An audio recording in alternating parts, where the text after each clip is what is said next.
Climax. Cinéma Radio Saga. A great new hour-long dramatic series from Hollywood. Cinéma Radio aime James Bond et vous propose de réveiller l'agent secret qui est en vous. Anecdotes de film. Détails de tournage. Eric vous dit tout, vous dit. Cinéma Radio, Nous y sommes.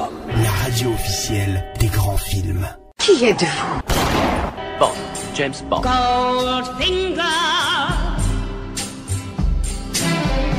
he's the man with the Midas touch,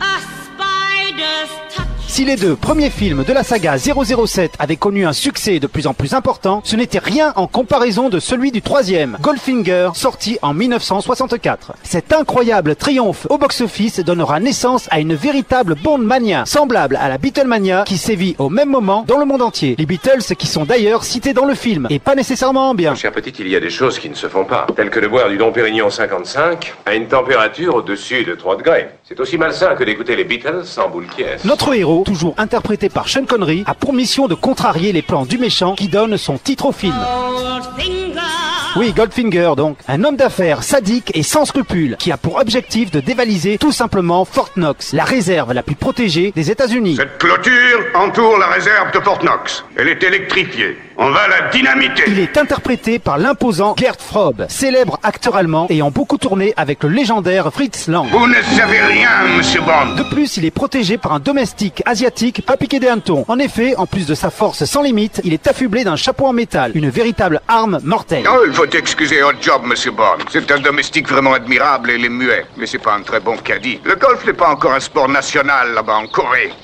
Bref, on peut dire que notre agent galère énormément dans l'accomplissement de sa mission. En effet, les deux filles qu'il rencontre dans la première partie du film finissent toutes les deux sur le carreau. D'ailleurs, l'une d'elles meurt étouffée par une peinture faite d'or, marque de fabrique du méchant, et une des scènes les plus marquantes de la saga. Alors, sur tout le corps? Oui, elle est morte comme asphyxiée. Ça arrive parfois aux danseuses de boîte de nuit. Mais il y a plus grave encore. 007 est obligé de sacrifier sa voiture, une magnifique Aston Martin, truffée de gadgets tous plus fous les uns que les autres. On vous octroie cette Aston Martin DB5 modifiée.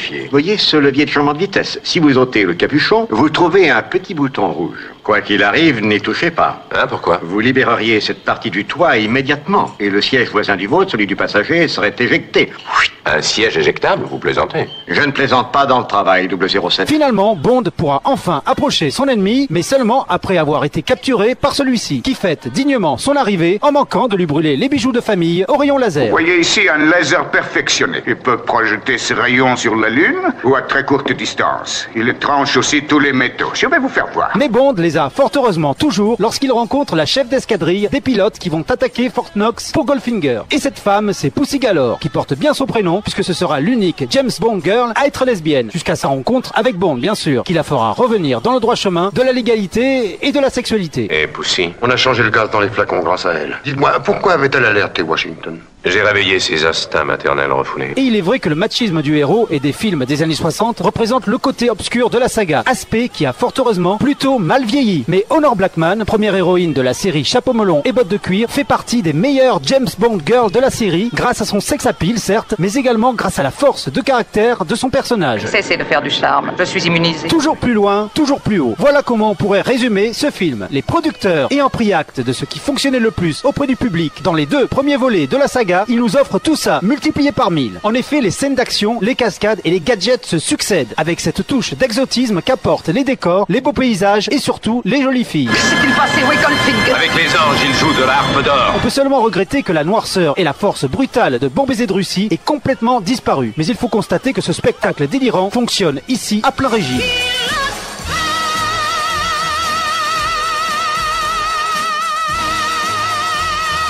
Voilà, je vous retrouve très bientôt pour le prochain film. Et en attendant, n'oubliez jamais que son nom est... Bond. James Bond.